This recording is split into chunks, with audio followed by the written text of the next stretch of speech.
हमारे माताएं, बहनें, नौजवान साथी, बड़े बुजुर्ग, आप सभी का मैं हार्दिक अभिनंदन करते हुए हमारे मंच पर उपस्थित सभी गण्यमान्य अतिथि का मैं स्वागत करता हूं और आप सभी लोगों को जोहार करता हूं। देखिए, अभी हम लोग रंगो नदी विधानसभा क्षेत्र के चुनाव प्रचार प्रसार में नहीं पहुंच पाए। वो इसलिए नहीं पहुंच पाए कि आज प्रधानमंत्री जी का कार्यक्रम हो जाने की वजह से हम सभी लोगों का हेलीकॉप्टर को उड़ने नहीं दिया गया और हम लोग को जहां है वहीं पर रहने के लिए आदेश दे दिया गया है। और बड़ा ही विचित्र है, आज हमारे प्रचार को इन लोगों ने बड़ा सुनियोजित तरीके से ठप करने का ये प्रयास किया। प्रधानमंत्री अपने कुर्सी और अपने ताकत के बल पर सभी राजनीतिक दलों को इसी तरीके से चुनाव के अंतिम चरण पे जब सभी लोग बहुत रफ्तार के साथ प्रचार प्रसार कर रहे होते हैं, इनका प्रचार प्रसार कैसे कम हो, ये अपने शस्त्र का उपयोग करते हैं।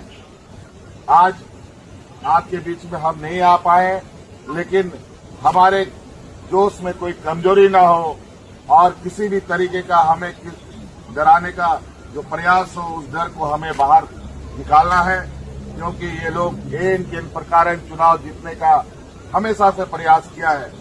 कभी वोट चोरी करके चुनाव जीतना या फिर हमें चुनाव प्रचार प्रसार करने से रोकना। लेकिन आप सभी लोगों को हम कहना चाहेंगे, पहली बार असम की धरती में झारखंड मुक्ति मोर्चा ने कदम रखा है और इसमें जय भारत पार्टी और आशा के लोगों ने मिलकर आज यहाँ के आदिवासी, किसान, मजदूरों का हक अधिकार की लड़ाई लड़ने के लिए संकल्प लिया है। आज इसको लेकर के हम लोग विशुद्ध रूप से राजनीतिक मैदान में है और आज आपके हक हकूक की लड़ाई के लिए हम लोग तैयारी में हैं। इसके लिए राजनीतिक ताकत मजबूत करना बहुत ही जरूरी है और इसलिए गंगा नदी के सभी माननीय जितने भी हमारे मतदाता हैं, आप सब लोग, आप चुनाव बहुत करीब आ चुका है, आप सभी लोगों से आग्रह है और निवेदन करने हम लोग आए हैं। हम लोग वीर भूमि से आते हैं और हमें हक अधिकार कैसे लड़ा जाता है, कैसे लिया जाता है, हम लोगों से बढ़िया कोई नहीं जानता। और इसलिए आप लोग के बीच की जो समस्या है, इसको पहले चरण में लेते हुए राज्य के आपके असम के जितने भी चाय बागान के क्षेत्र हैं, इसको हम लोगों ने चुना है। और बड़ा ही आश्चर्य होता है कि आज चाय बागान में जो समस्या है, बिजली का, पानी का, पक्का मकान का, बच्चों के लिए अच्छे शिक्षा का, यहाँ के किसानों का, मजदूरों का, आदिवासियों का मजदूरी का, आदिवासियों का आदिवासी के दर्जा का, ये बरसों बरस से क्यों लंबित है, मुझे समझ से परे है। बना था जब बंगाल नहीं बना था, जब उड़ीसा नहीं बना था, और जब आज असम बन गया, बिहार बन गया, झारखंड बन गया, उड़ीसा बन गया, वहां का आदिवासी आदिवासी बन गया और यहाँ के आदिवासी आदिवासी नहीं बन पाए। ये कहीं न कहीं बहुत चिंता का विषय है और कहीं न कहीं लोगों ने बड़ा सुनियोजित तरीके से हमें अलग थलग यहाँ असम में रखा है। लेकिन आपको नहीं मालूम, चाय बागान में हमारे आदिवासी किसान की संख्या इतनी है, अगर आप लोगों ने एक साथ एक मंच पर, एक छाता के नीचे, एक छतरी के नीचे आ गए, तो आप असम की कोई भी सरकार हो, आपके आदेश पर वो उठेगा और आपके आदेश पर ही बैठेगा। इतनी ताकत है आप में।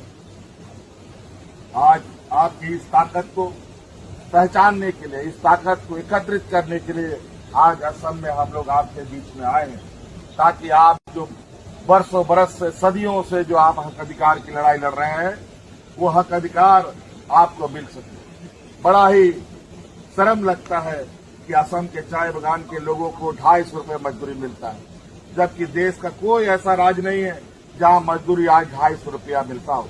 सभी जगह कम से कम 500 रुपया मजदूरी मिलता है। और आज आपके वोट खरीदने के लिए महिलाओं के खाते में 9,000 रुपया दिया जा रहा है। ये 9,000 रुपया अगले 5 साल तक आपको गुलामी बनाने के लिए इन लोगों ने दिया है। 5 साल में एक बार 9,000, ये बड़ा चिंता का विषय है। क्या 9,000 रुपया 5 साल किसी का चलेगा? कभी नहीं चल सकता। आज 250 रुपया में आप लोग कैसे अपना जीवन गुजर बसर करते हैं, ये हमारे लिए बहुत चिंता का विषय है। क्या खाते हैं, क्या आप रखेंगे, क्या घर चलाएंगे, क्या बच्चों को पढ़ाएंगे, क्या बीमारी में इलाज कराएंगे, क्या होगा आपके इस 250 रुपया में। आज इसीलिए आपका न्यूनतम मजदूरी कैसे 500 रुपया हो, ये हमें पता है।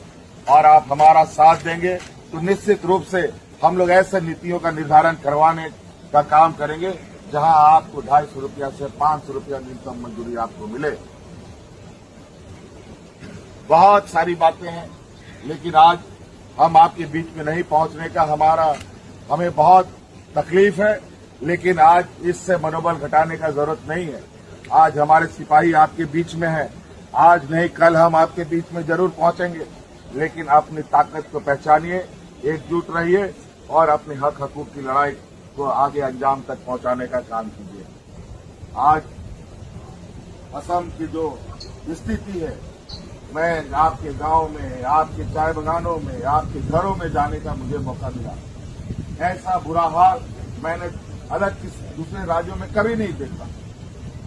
और आज आपके इस असम के हालात, यहाँ के आदिवासियों के हालात को देखकर मुझे निश्चित रूप से बहुत ही तकलीफ और असहाय महसूस हो रहा है।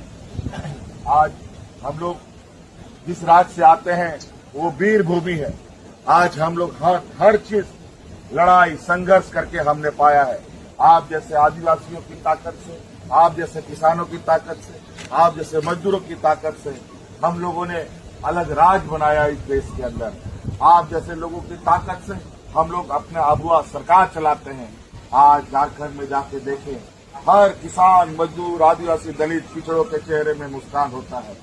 लेकिन आज यहाँ असम के राज्य में देख रहा हूँ, यहाँ पीने का साफ पानी नहीं, यहाँ रहने का पक्का मकान नहीं, यहाँ पर सड़कों की हालत बद से बदतर है। आपके कंधे पर पूरा चाय बागान है।